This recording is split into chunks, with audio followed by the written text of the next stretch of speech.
Hey guys, I'm Matt. Welcome to my shop. I got another Samurai video in the works here. This is my diesel-powered Suzuki Samurai. I'm doing another update on this thing. In the last video, we got the exhaust all back together and took it for its first test drive. I've actually driven it a few times since then, and it's running great. Have no issues with it. I've been doing kind of a long-term coolant system flush in it. So I flushed all the old antifreeze out of there. It was actually like a brown in color, and I put some ready-to-flush fluid in there. And I kept it in there for weeks. I've let the engine do a bunch of heat cycles and everything, flushed all that out, did a bunch more clean flushes with water, and the water's staying pretty clear at this point. So I think it's time that I drain all that water out, and then we'll put some legitimate antifreeze in there. So we're gonna do that tonight. And then also in the last video, you saw that the fuel lift pump was leaking from where the wires go into the body. So some diaphragms failed in there, or a seal or something like that, so we need to replace that pump. So I have a new pump. We're going to pull the rig out and drain the coolant, put some new coolant in, and then we'll see how much other stuff we get done. This is our new fuel pump here. I think it's an exact match for the one that's in there. I don't know, made in China.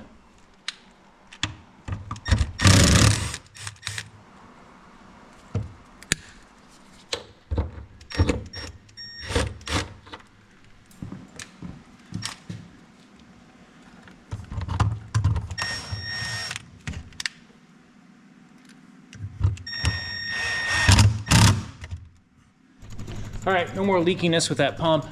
I'm actually gonna come back here in a little bit and put a heat shrink butt connector on there. I ordered a bunch of them, they're not here yet. It's just, that's down in an exposed area, and I definitely don't want that lift pump leaving me stranded somewhere. So we'll get to that at another time. At least this gets me driving around in the Samurai without fuel dumping all over the ground. Well, winter's right around the corner here. We're gonna get our first freezing night sometime in the next few weeks. So I need to get this water out of here and put some antifreeze in.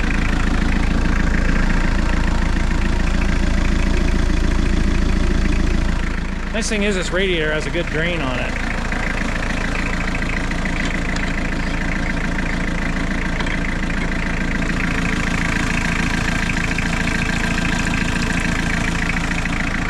So like I said earlier, I've already basically done a good system flush here, so we're just going to let all the water drain out. I'm just letting it idle to kind of bring the temperature up, and then I'll shut the engine off when I see that there's no more coolant being circulated through the turbo. Pretty simple task here. We're just gonna fill the cooling system up with undiluted antifreeze, because there is some water left over in the block that I'm not draining.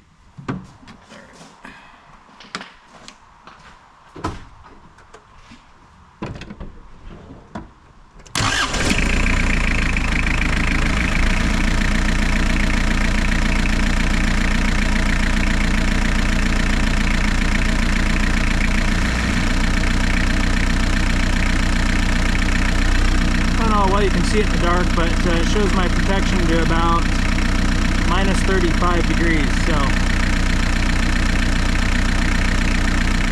Okay, I don't see any dripping. I'm gonna take it out on the road, take it for a spin, and see if we can knock any air bubbles loose that it might be left in the system. Well, the Samurai tends to leave a little black stain wherever it parks, and it only does that when it's running. I may try and replace the oil pan gasket and see if that's it, because that's easier than the rear main seal is. Anyway, it's another new day of tinkering on the Samurai. I have driven this thing at least 100 miles in the last few days. No real problems with it. However, yesterday, I did notice my EGTs are now running lower, at full throttle, like 200 degrees lower than they were. It's hard for me to tell if it's down on power at all. I mean, it feels kind of the same. I don't really know if that's the turbo being, broken in or what. The bottom line is I really need some instrumentation so I can see what my boost levels are and more accurate EGT readings. So that's what we're going to do today. We're going to install that glow shift gauge. Then I'll be able to monitor digital readout for both my engine coolant temperature and my boost pressure, and then an analog readout for my EGTs. So pull this thing in here, we'll get to work. This is what I got here. This is my 3-in-1 gauge. It's got this little LCD screen here at the bottom, and then analog readout for EGTs. It's all electronic, so I've got a pressure transducer for boost, a small temperature sensor for the engine coolant temperature, and then a new thermocouple for EGTs. All that's right here. The pressure transducer and the coolant temperature sensor are both 1/8 NPT, so I'm just going to tap into existing fittings. Probably going to put a T right here, and then that's what I'll use for boost pressure, and I'll put a T in right here, and that's what I'll use for engine coolant temperature. And then I will replace the existing thermocouple right here for EGTs. And everything I'll just run through the firewall. And then what I'm going to do is I'm going to mount the new gauge in place of the tachometer. This is where the tachometer would be. Previous owner put this analog EGT gauge in there.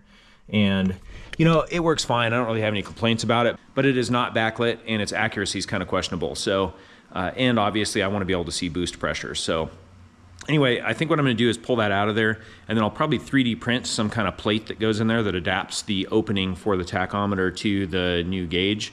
We're going to get the 3D printer working while we install all the rest of the sending units for that gauge. So let's get to work.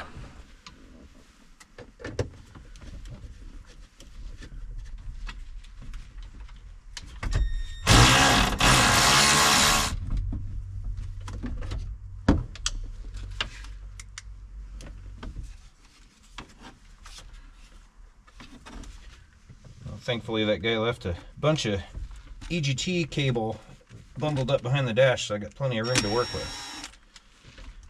I think someone painted the back of this clear plastic thing black, probably to keep light from shining through the backside. There we go. Yeah, they removed the tachometer completely. Oh, it's got interesting.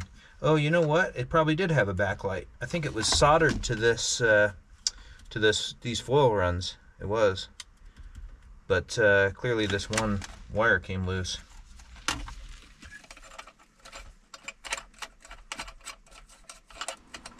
Okay, we'll start with the easy one. This is going to be where we tap into for our boost pressure, and I happen to have this elbow here, but I had a flat surface on top, so I just drilled and tapped a 1/8 NPT hole on top here.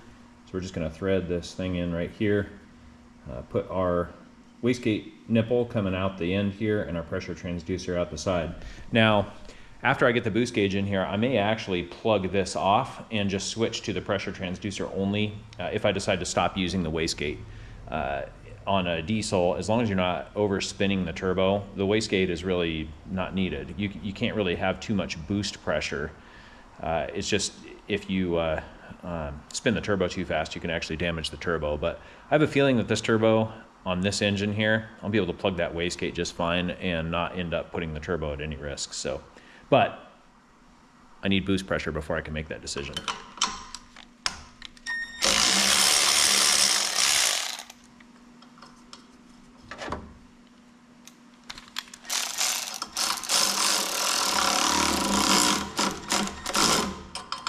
This hose is ideal for my temperature sending unit because it goes to the turbo, and this circulates all the time even when the thermostat's closed. So it'll give me an accurate reading on the temperature that's coming out of the head. It's essentially going to be the hottest point in the engine basically. So yeah, this is what we're going to use for our temperature sending unit.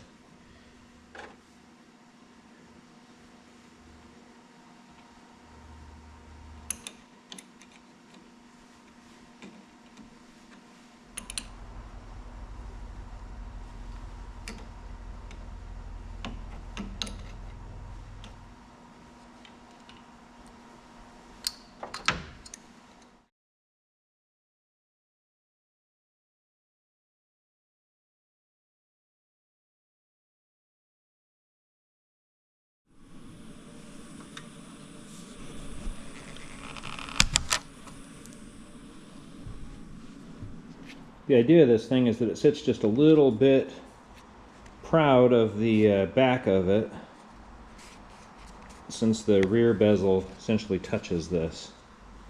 Looks like I got it just about right. I'll get the instrument cluster cleaned up and back together.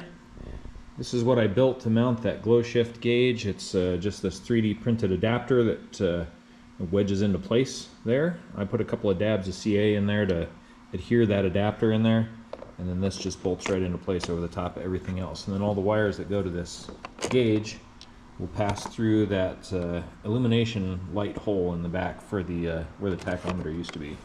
So I don't know, not too bad. I gotta say, this glass face on here is kind of like it's like a magnification glass. I don't know how it's going to look when it's lit up, but I'm not a huge fan of it. I don't know. I'm sure I like the way it looks, but we'll see how it all comes out once I get everything installed in here and powered up. I've got basically everything under the hood done. So I've got our boost pressure sensor there, our coolant temperature sensor here, and put the new EGT probe in, and I've got all of it run through this grommet right here. And I've already got it all stubbed in behind the dash. Kind of looks like a discombobulated mess here, but it should make sense once I've got everything all routed.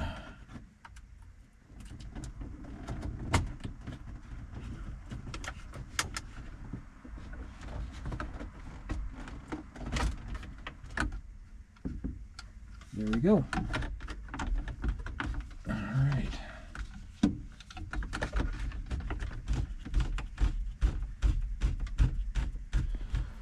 Alright, I guess I can turn this light off here. Turn the ignition on.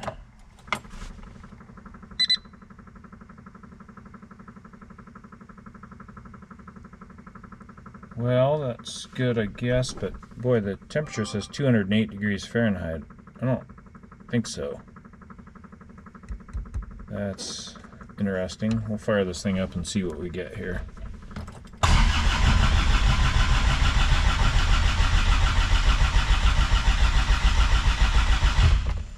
Guess I need some glow plugs.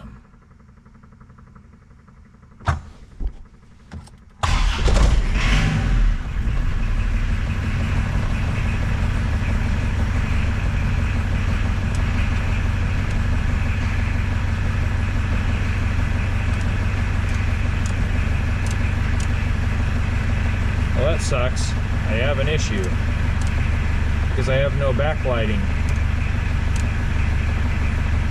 for my dash. I had backlights before for everything, and now I don't. Must have popped a fuse or something. I don't have any backlights anywhere. Okay, well, sometimes this kind of thing happens. I guess I gotta pull this thing apart and figure out what I did. Well, I found a blown 5-amp fuse down in the fuse panel under here, and I replaced it. My backlights now work, and the gauge works. So I don't really know why that fuse blew. Not sure. Wasn't a pinched wire or anything. I don't know. Maybe I'm not sure. But anyway, it seems to work fine now. I'll bring another 5-amp fuse with me just in case that happens again. But yeah, everything's working now. I will say though, I mean, the engine's cold. I have no idea why it keeps saying temperature 212, 213. I disconnected the temperature probe under the hood, and that didn't change at all. I double checked my cables. I've got everything plugged in the right spot, so I don't know what's going on there. Hopefully that isn't indicative of a problem with this gauge, but if it is, I guess we'll try out the return policy with Amazon. I don't know. Well, a few days have passed here since I took the Samurai out on its night test drive. I was frustrated because when I turned the high beams on, the EGT gauge would just turn off. Now, I always debate whether or not to include stuff like that in a YouTube video because clearly I screwed something up with the wiring. Yeah, I'm going to include it. So today I'm going to pull that back out, figure out where I screwed up. I think what I did is I hooked up the ground to a lead that's not a ground. I thought I tested everything with the meter, but clearly that wire that I hooked the ground up to is hot when the high beams are on. So I don't know what I did. We'll sort that out. But today, UPS dropped off something interesting. This is actually a windshield for the Samurai. Now, I've replaced Samurai windshields on my own several times in the past. They're actually pretty easy. They're held into place with a rubber gasket and no urethane or anything like that. So almost anyone can do it. There's a little bit of a trick putting some paracord in the rubber gasket and sort of pulling it through, and I'll show you guys that when I do it. But the real thing is, I used to order the glass from a glass shop in Portland. I was also able to get it out here, but this time when I called them, the glass shop in Portland was about the same price as what I could find it for online, and the one out here was almost $100 more than what I ended up paying. So I ordered this windshield off of Amazon. It showed up in a UPS box. It was about 150 bucks. It was insured against breakage, so the guy that I bought it from actually sent me a message and said, hey, if it shows up cracked, just give me a call right away. Here's my phone number. I'll send you a new one. And yeah, it arrived with no problems. So yeah, I guess from now on, I'll be buying Samurai windshields from Amazon. Okay, I've pulled the dash back apart, and yeah, I have verified. See, right now we're open. We go onto our black wire here that I used for my ground. With the headlights off, it is 0 ohms. So that's a good ground. Once I turn the headlights to the high beams, there's no voltage there, but it is like, I don't know, 600 ohms. So I verified this according to the wiring diagram. That's supposed to be a ground. Kind of makes me wonder if I've got some kind of ground fault going on somewhere. I don't know if I should look into that or if I should just run a new ground wire. I'm kind of leaning toward this is going to be a rabbit hole if I try and chase down why that's doing that. So I think what I'm going to do is just run a new ground down to a common ground point down below. And yeah, that probably also explains why the first time that I turned the high beams on, I blew a fuse. Now I've got everything soldered back up in here. I know it looks like a bit of a rat's nest, but we'll tuck all that stuff in there appropriately. Let's turn the key on.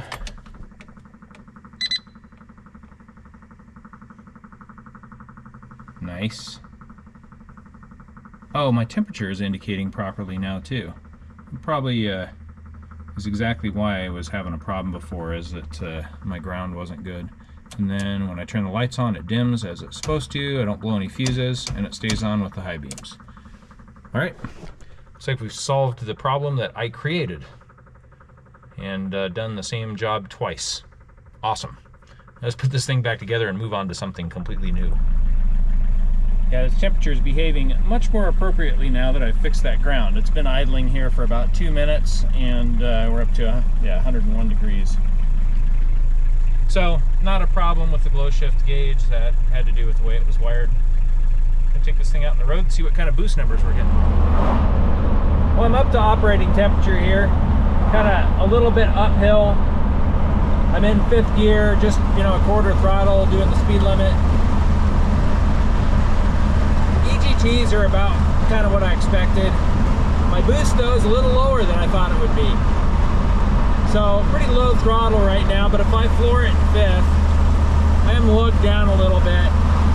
It takes a little while before I get up to, you know, 6 or 7 pounds. But if I drop it into 4th and give it a little bit of RPMs, I get right up to 10 pounds pretty quick.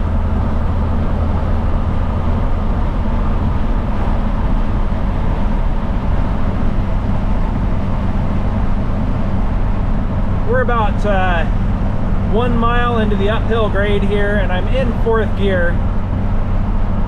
My EGTs are, you know, 1250, somewhere around there. Definitely high, but a safe number. And I'm at maybe half throttle in 4th. Now if I put the accelerator pedal to the floor,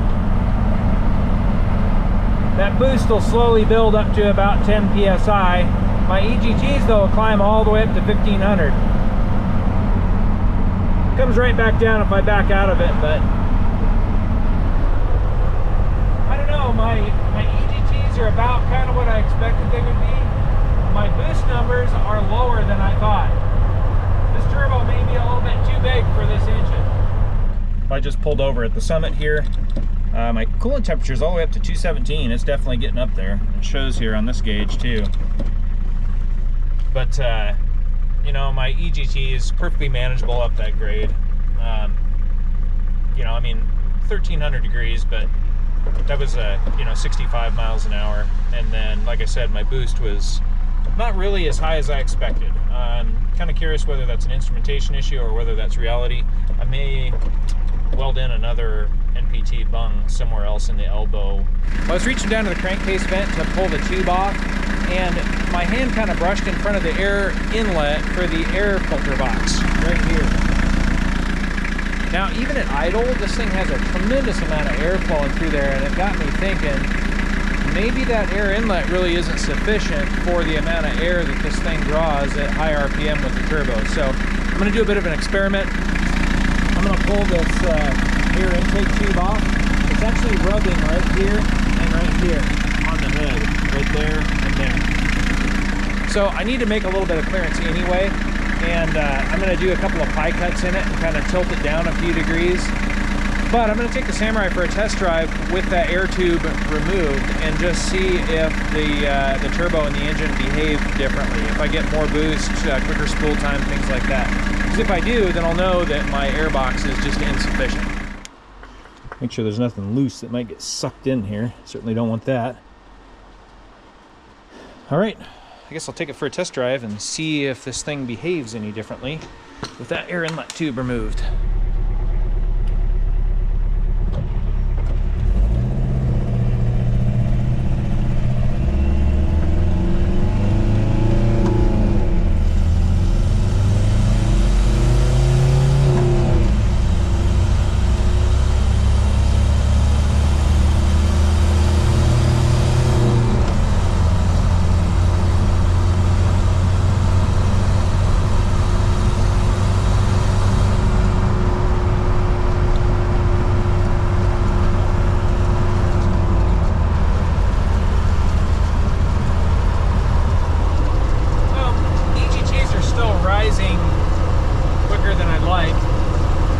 Definitely say I've added, 1 to 2 pounds of boost over the, over a 0 to 60 pull there. I'm probably going to just drill a hole in the air box just so I can kind of eliminate that. The Suzuki filter element is actually really big and is probably more than sufficient. I think it's just that small opening in the air box, so I'm going to add another one.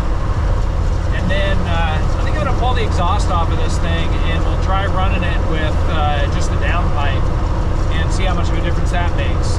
Maybe the muffler is kind of corking up the exhaust a little bit, and if we can add another couple of pounds of boost to that and lower our EGTs by 100 degrees or so, I'll be pretty happy with it. Well, the Samurai's air cleaner element's actually pretty big. I really don't think I need more than this, but let me show you something. See this kind of line right across here? What's been happening is this has actually been sucking air past this right here, which means there's a pretty big vacuum going on in here. That tells me that my theory about this inlet hole being a little too small is probably right. So we're gonna just bore another one, here, maybe even 2 here, and just give the inside of this box some more airflow. Of course, that's gonna be outside the element, so we're not gonna be letting any dirty air in. And while I've got this apart, I 3D printed this hose barb, 28mm hose barb fitting with a nut. We're going to put a hole for that right here. And we're going to plumb our crankcase breather into that hole. And that way we'll be able to send our crankcase fumes into the air cleaner inlet instead of all over the bottom of the engine.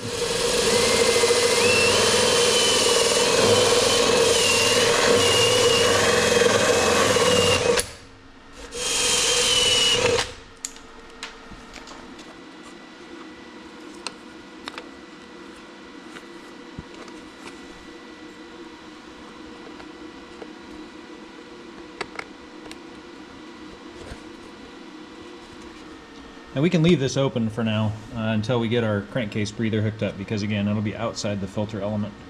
All right, let's clean this thing up and throw it back in the Samurai. Well, I 3D printed a couple of these barbed fittings here in ABS for this 28mm tube that I'm going to use for my breather hose. This connects right to the factory crankcase breather, and these fit quite nicely. Again, I printed them out of ABS, so they should hold up to the heat and the oil vapors. That's what this one is here too. You can see this fits on here on the air box. I got a 45-degree one in the printer right now printing. Should be done here in just a couple of minutes. And I'm gonna do kind of just like a U-shaped bend up to the corner of the airbox here. And this airbox actually has a little bit of weep hole in it. So if we do end up with a lot of crankcase vapors inside of here and some oil, it should just kind of dribble out the bottom hole here. If that becomes more of a problem, what I'll do is I'll actually plummet to the inside of the fender with a little tiny piece of vacuum hose. And hopefully that will basically keep the big oil slick that's underneath the vehicle to a minimum.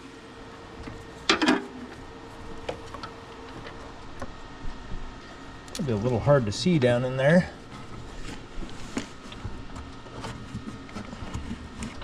Not sure how to get the camera positioned to get a better angle, but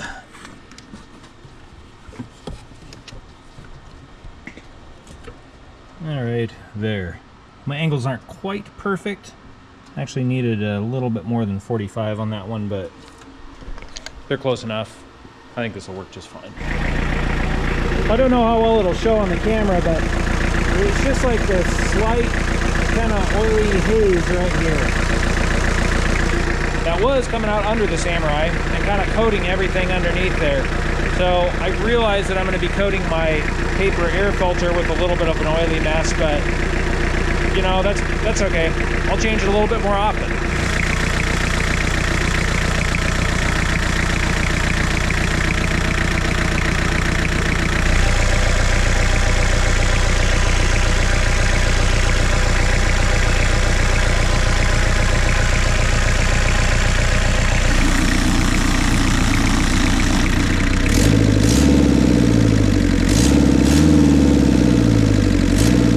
While we have the hole saw out, let's clean out this HVAC box down here.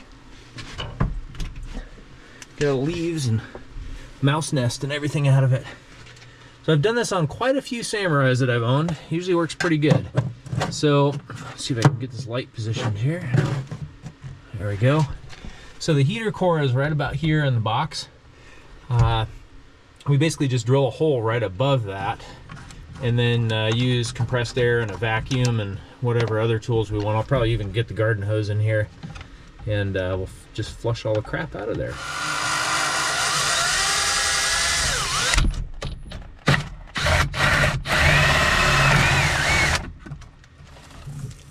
Yeah, look at that. Look at all those leaves and stuff in there.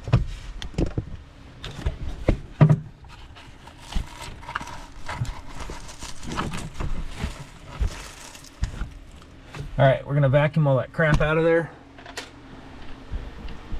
and my heater will work much better.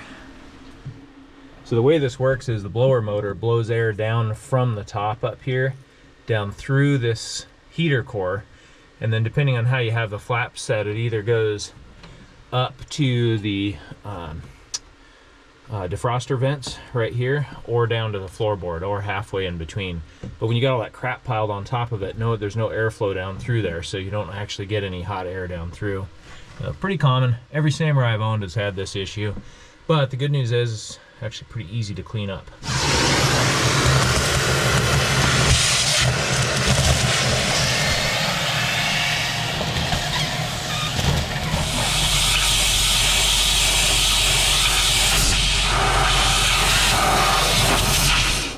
Well, I've been at this for about 10 minutes now. You can see all the junk in the floorboard here. That's in addition to all the stuff that I vacuumed out. Basically, I kind of alternated between running the vacuum up here and then blowing the nozzle down underneath the heater core here. And then I cycled the ignition on and off to turn the blower motor on and off. And I can feel in here now there's essentially nothing left. So I'd say I've got it pretty clean. Plug this hole, we can use one of these Samurai floor body plug grommets.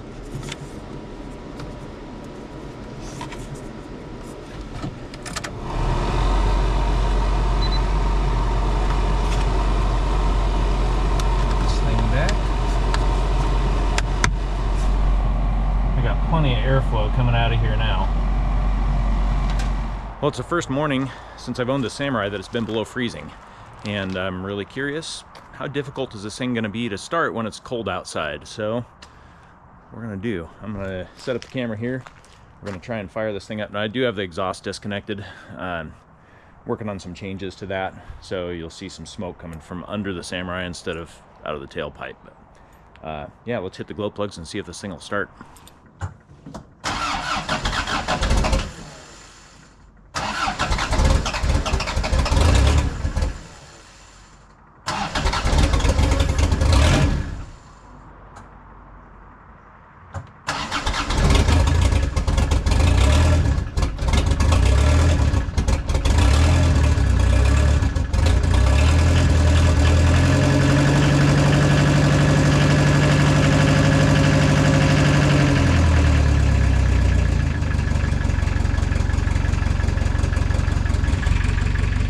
A little bit smoky and a little bit rough, but I got no complaints. As far as an old diesel from the 80s goes, that wasn't too bad.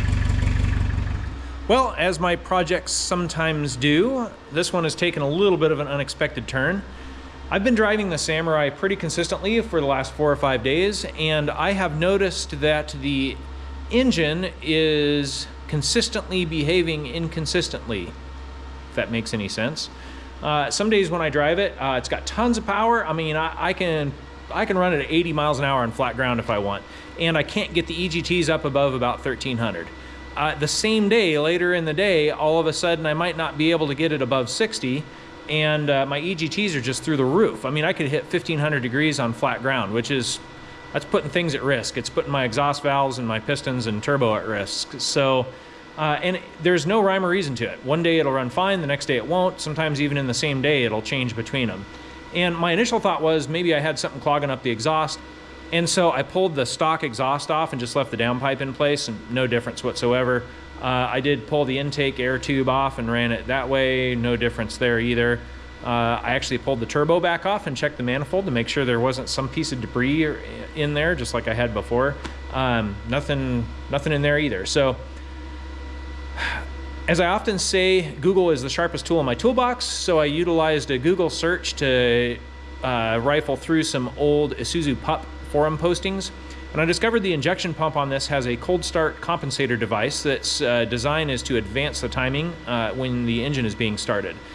And if that fails internally, the seals fail, it's operated kind of hydraulically, from what I understand. When the seals fail, it actually has the effect of retarding ignition timing during normal engine operation by as much as 8 degrees. And the way that the engine is behaving, I really think that that's what I got going on. A retarded timing would result in more of the combustion occurring in the exhaust manifold before the turbo, which results in way higher EGTs and lower power and, you know, more smoke. And I think that's what I've got going on. Other people that have experienced this are describing exactly the same issue that I'm having, where it's really inconsistent. I mean, it just, the power comes, power goes, and the engine sounds totally different every now and then. So I hope that's what's going on. So you can actually pull that cold start compensator device completely off the pump and machine a block off plate, and that's what I'm gonna do. I will gladly trade a little bit more difficult starting for consistent running all the time. Now, if I look at it and I think I can fix it, maybe find a seal kit or something for it, then maybe I'll consider putting it back on. But at least for now, I'm gonna just pull it off. I'd rather uncomplicate things just a little bit. Once I do that, I will probably monkey around a little bit with the injection pump timing and try and set that. I would like to pop test the injectors, but I do not have the appropriate copper sealing washers, and I think there's a corrugated flame arrestor washer that I need to order as well. So until those show up, I'm leaving the injectors in the engine, and we'll just mess around with the timing a little bit. Once those washers show up, then I'll probably pull the injectors and pop test those as well, and then reset the timing too. So anyway, unexpected turn. That's what we're gonna do next. Well, that's our cold start compensator right there. A couple of 10mm bolts on there. I think I'm going to get one from underneath the Samurai, and then I'm going to need to get one from the top. Looks like it's going to be one of those times when I'm getting one flat at a time with an open end wrench. Now that I got the airbox removed, you can see a little bit better. I got the front bolt out from underneath the Samurai, and I think I'm going to have to do this other one from up here. And then I'm gonna have to do something about this fuel line that goes up to this banjo fitting here. I don't know what I'll do, maybe make some kind of a cap or something that I can braze over it, or maybe even just use the welder and fill it with a welder. I'm not really sure. We'll figure it out.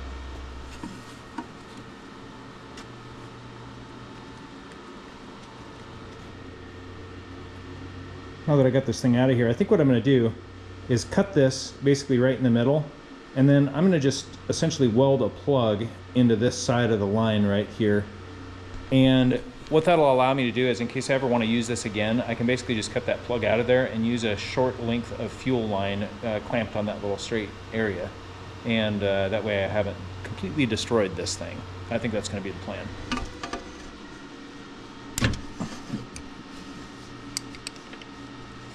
Well, it's a new morning out here, and I have taken the day off to tinker on the Samurai all day. Last night I drew up a CSD block-off plate, and didn't really feel like coming out to the shop to cut it out with the CNC table, but I sent a copy of it to my 3D printer. That's this right here. And really, obviously I'm not going to use that plastic as a block-off plate, but it's just kind of a measurement tool. So let's see if it fits here. Really, I just want to see if it's right before I machine it out of a piece of aluminum. There we go. Looks like it fits perfect. This is 1/8 of an inch thick. So I think I can get away with 3/16 aluminum and still have enough threads to put the nuts on there. Since I've already drawn it up in CAD, we're just going to send it to the CNC table, and should be pretty much ready to go after I chase the holes with a drill.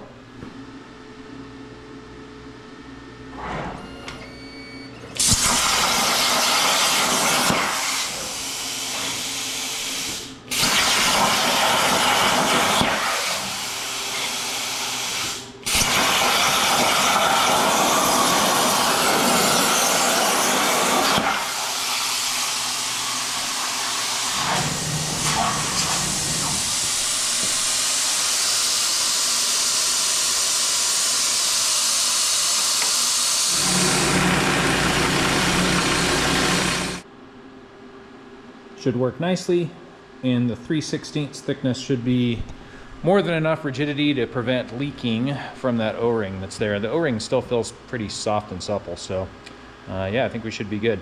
I also noticed I've actually got a lot of fuel leaking down around that area. It doesn't seem to be coming from the throttle shaft, so I kind of half wonder if maybe that CSD was leaking on me anyway. Not that I'm really looking for excuses to get rid of it, but I don't know. I mean, if the thing's not too hard to start, I'd just rather simplify things, you know? Get rid of it altogether, not worry about it anymore.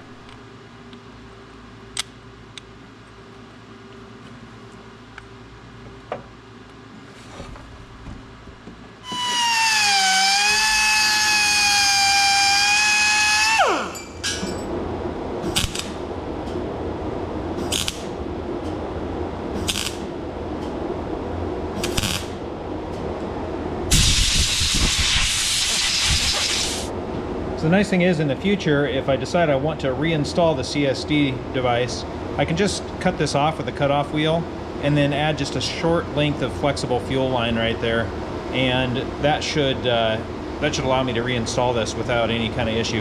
This operates at just lift pump pressure, so it's just a few PSI. It's not like it needs to handle injection pressures or anything.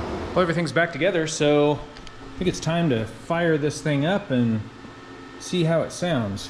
Now, my shop is heated, but I've got the temperature set to, I think, 45 degrees in here. So it's cool in here, but not cold, cold.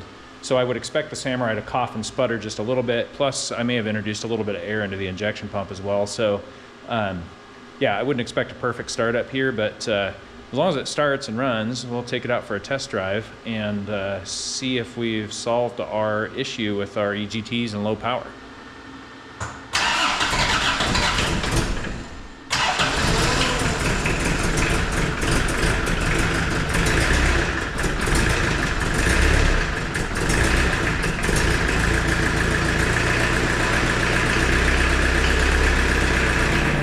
That's about what I expected for a startup. That's the way it's always started when it's about this temperature. So I'd say we haven't made anything worse.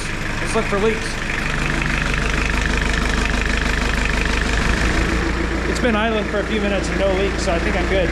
I wanted to point out, I 3D printed this diffuser cap thingy for the breather that I made the other day. Now that the engine's warmed up, there's just a slight haze around here from, it's not, I mean, a little tiny bit of blow by. It's not blowing out of there or anything, but that diffuser cap should prevent it from really oiling up the air filter. There's a drain hole in the bottom of this air box, so if any oil does collect in there, it should just drain out of the bottom of the drain hole. If it ends up being an oily mess on the inner fender, then I'll make up like a little drain tube or something like that for it. But so far, so good. I think it's working fine. So we'll have to do some more driving to be absolutely sure. But I'll tell you, it's running perfect right now. No issues whatsoever. Low EGTs, as much power as it's ever had. So I'm betting we've solved it. But I'm going to put some miles on it and just make sure that we don't have some other issue.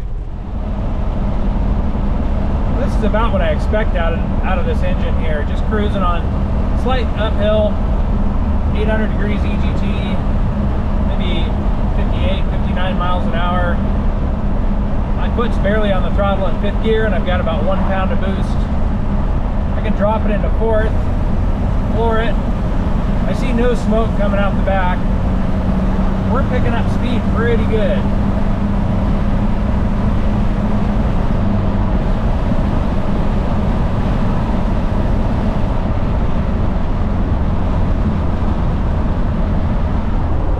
Definitely solved the problem. So now that my timing is consistent, I actually think I'm going to try advancing the timing by a couple of degrees. So we're going to rotate the injection pump a couple of degrees clockwise and see if we can give it a few more horsepower, maybe slightly lower EGTs. Well, I ran back to the shop and just did a timing adjustment. It was super easy. I didn't set up the cameras for it. You just loosen some bolts and rotate the pump. I aimed for about 3 to 4 degrees. I moved the top of the pump maybe 1/8 of an inch. And boy, should have done this sooner. So I'm on a 7% grade right now. I'm doing right at the speed limit, 55. EGTs are around 1050, 1100, somewhere around there. And engine coolant temperature is holding steady at 190. This thing's running better than it ever has before. And really there's maybe just a slight increase in the diesel clatter from the engine, but it's perfect. I mean, I've got plenty of throttle left to go. I could probably run up this hill at 70. Boy, besides just general feel of the horsepower and the much lower EGTs, the one big thing I noticed when climbing the hill is my engine coolant temperature stayed under control. So when I was having the issues with the engine before, I'd come to the top of the hill, and even with all the fans running, you know, my engine coolant temperature would be at 210 degrees. I just did that run now, and it normally runs around 180 when I'm on flat ground. It got up to about 190, but once it hit that, it just stayed there. So yeah, it's 100% positive results from doing that timing adjustment and removing the CSDs. So should have done it earlier. Again, I'm glad for the existence of those old forum posts, because without those, I never would have figured that out.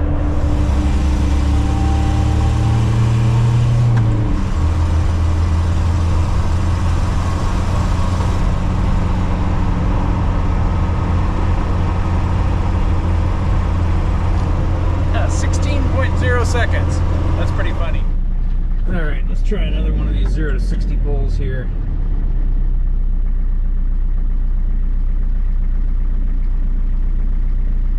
Wait for some traffic to get out of the way. All right, here goes.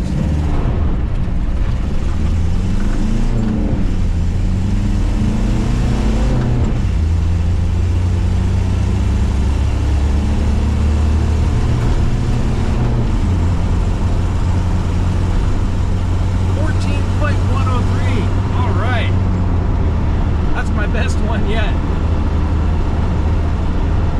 Pretty funny doing 0 to 60 pulls in a diesel powered Samurai, but 14.103. Here, I'll have to show you that.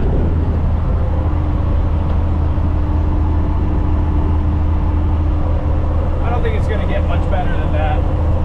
It's kind of a goofy exercise for this thing, but it's a little bit of fun.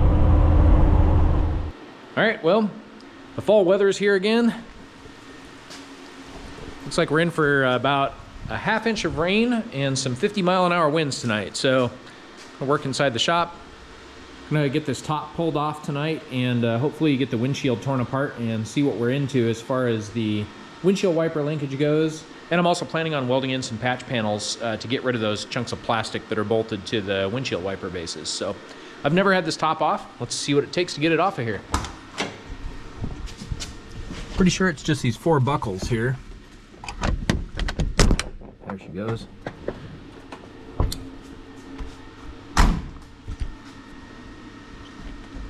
Huh, easy peasy.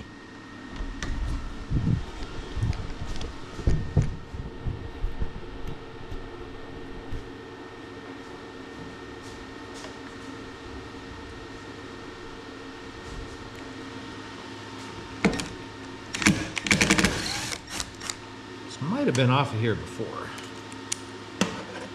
These usually don't come out of here quite that easy.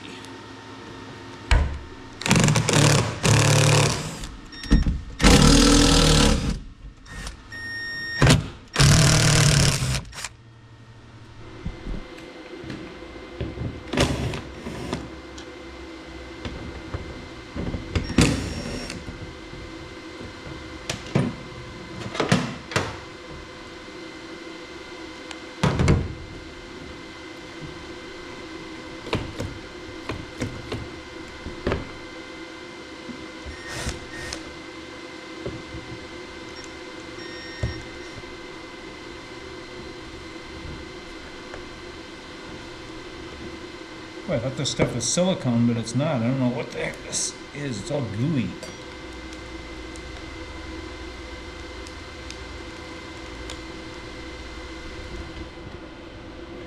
This one's the reason why the plates were on there. You can see the cracks right here, and then the previous owner had drilled holes to stop the cracks from propagating and filled them with orange silicone. So no problem, we'll pull all this out, we'll weld all this up, weld these holes in, tamp them in with a hammer so that they're flush, and then we'll be able to repaint this whole thing and it'll look like new.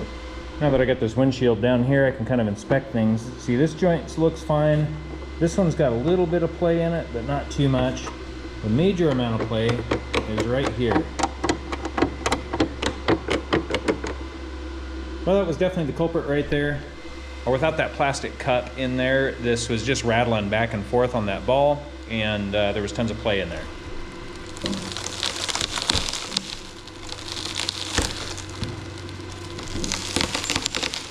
Gasket's glued in down there. I wonder if there was a leak and someone was trying to correct that.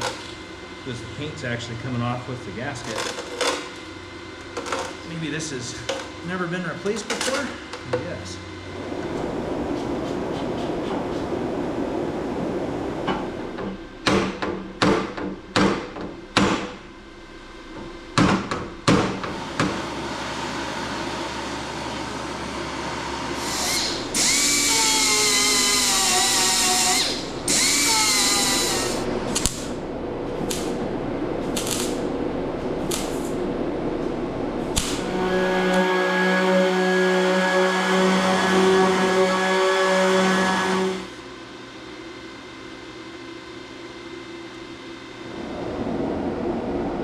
Huh. I guess that explains why the windshield washer wasn't working. This thing is squished flat. Must have been, it was right there, squished. Well, we'll put that back together correctly when we put the windshield back on. I think while I'm doing body work, which I hate doing, and I'm not really all that great at, I'm gonna tackle this ripple in the hood. I already pounded on it a little bit with the hammer and dollies to try and generally get it back into shape, but it's still got some wrinkles and stuff. So I'm gonna have to get a sanding block out and do some body filler work on that part of the hood. And I think when I repaint the window frame, I'll probably take the hood off and paint that as well. So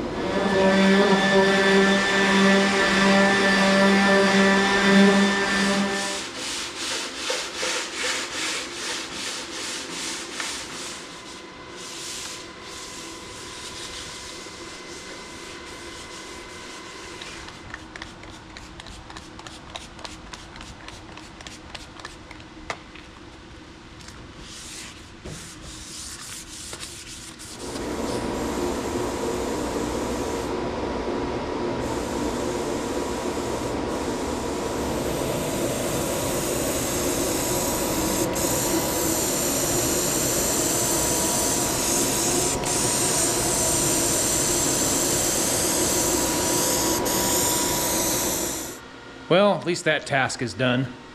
I am not a professional painter, and this is not a how-to. I'm sure the internet will tell me exactly how I got it wrong. But it doesn't look too terribly bad. In the shop lights, at least right now, I can kind of see some lines in the metal flake. It's not too bad. I don't know if the camera's going to make it look worse than it is. I have no idea. There's a couple little speckles of dust in there, and a bug has already landed. I didn't really get any runs or sags in it, which is kind of nice. And it's still wet. We'll see how it dries and see if that metal flake evens out a little bit. I mean, I got more paint if I need to paint it again, but windshield frame came out almost perfect. I'm actually pretty happy with that. No issues with that one whatsoever. So that's good. And then my fender flares, both of them have a couple of sags in the paint here. I'm just gonna have to try to either buff them out here in a couple of days or maybe just live with it, because they're old plastic fender flares and this is a wheel and rig, and there's already scratches and crap all over it and other primer. So anyway, that got rid of the one fender flare that was a different color than all the other ones, and the other front one that was really in the worst condition. Same thing on that one. So I don't know. I would say that the paint has turned out about exactly as I expected. Not perfect, but good enough for some guy that doesn't know how to paint in his shop with a Harbor Freight HVLP gun and some single stage paint. So we're gonna let this thing dry overnight, and probably actually gonna let the windshield frame dry for 2 days before I try and put the gasket back in. Otherwise the gasket's gonna just glue to that new paint. So we'll give that one a couple days. We'll come back here and throw everything back on the Samurai.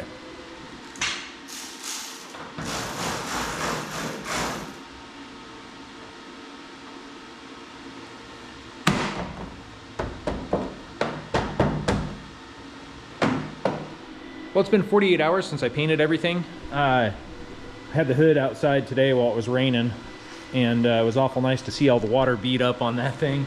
I got some water spots though. But, you know, even out in the sunlight, it looked just fine. I mean, it's not perfect. It's not gonna win any shows or anything. I only used a single stage paint, but it looks pretty good.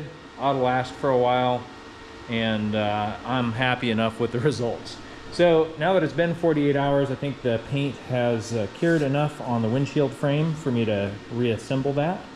So I got to put my windshield washer back in here, the linkage and motor and everything for the wipers, and then we'll put our new glass in here.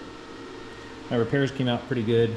You really can't see anything there. There's like a little blemish right around where the windshield wiper arm comes out, but that's going to be covered by a washer and gasket and everything anyway. So yeah, let's go ahead and throw this thing back together.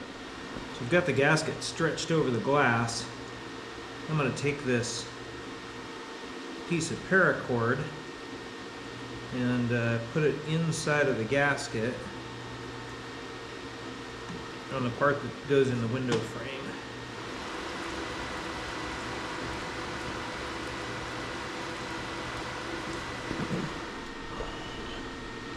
So I can feel the gaskets going over the metal just fine.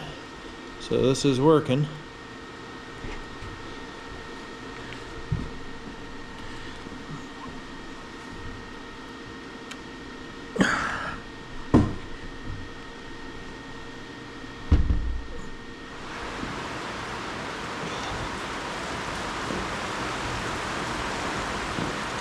Man, it is raining out there.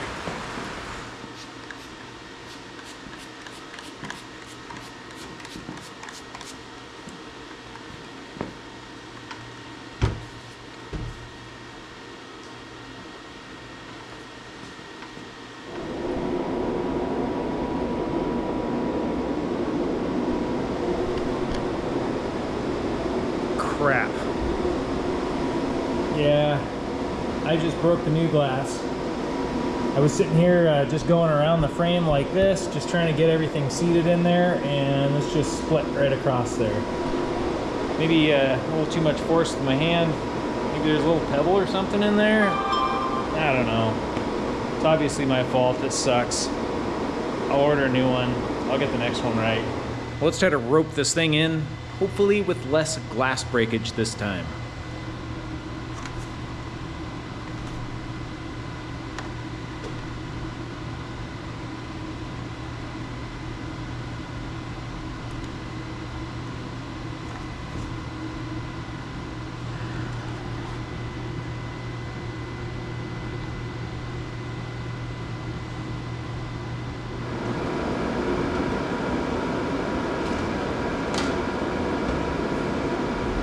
I got the old screws here mixed with some new stainless ones that I bought.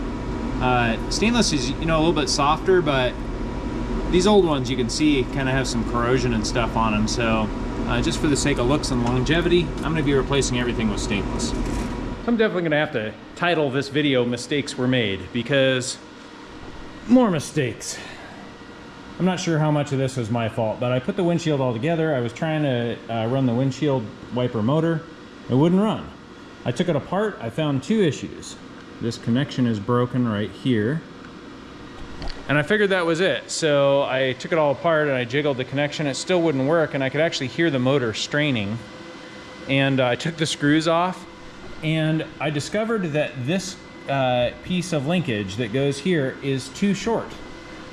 It is shorter by approximately 2 inches than the old one, and so the problem is the motor was binding. It would try and stroke back, and there wasn't enough play in that linkage there.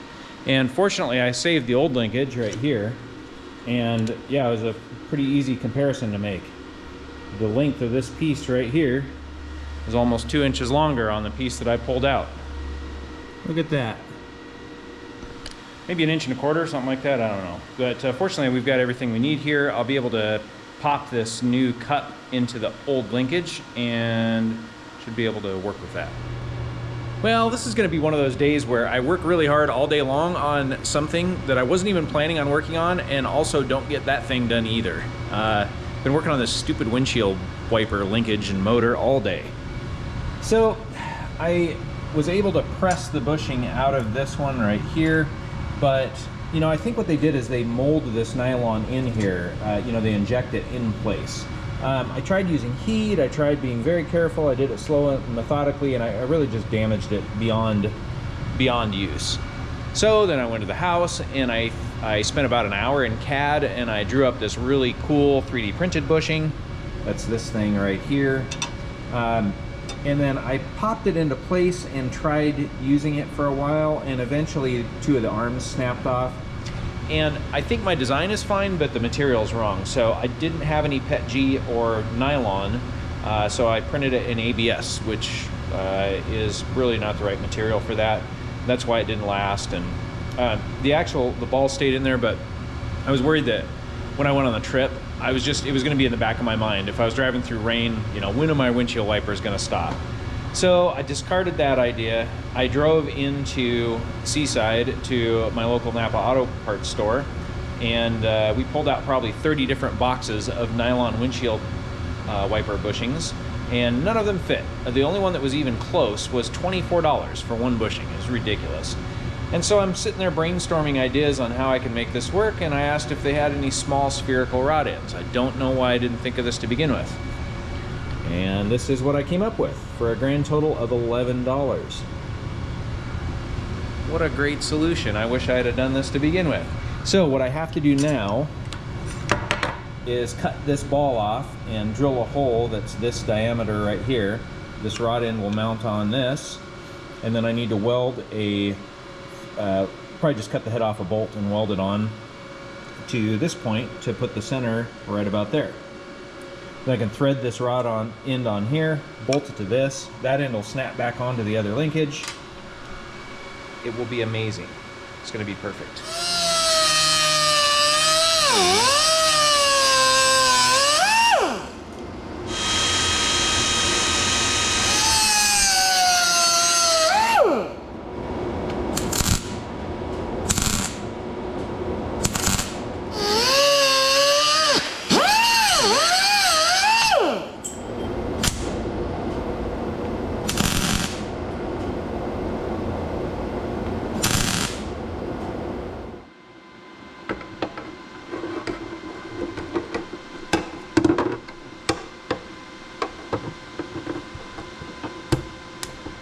Oh, let's test this out. I've been working on these darn windshield wipers all day today. I expected this to be like a 30-minute reassembly, not a 8-hour re-engineering project. Oh, yes, they work. Okay, finally, I can cinch up all the screws holding this windshield into place, put the hardtop back on. And actually, I think I'm gonna call this video good right here. If my injector parts show up on Monday evening, I'm gonna pop test the injectors, but if I do that, I'll do it in a separate video because Wednesday is essentially my last day here before the Fall Classics. So I need a couple of days to edit this video and get it uploaded. So yeah, I'm gonna end things right here. Thank you guys for watching. Appreciate it. My next video should be the Fall Classic. Hopefully there won't be any major disasters. Thanks for following along. We'll catch you guys on the next one.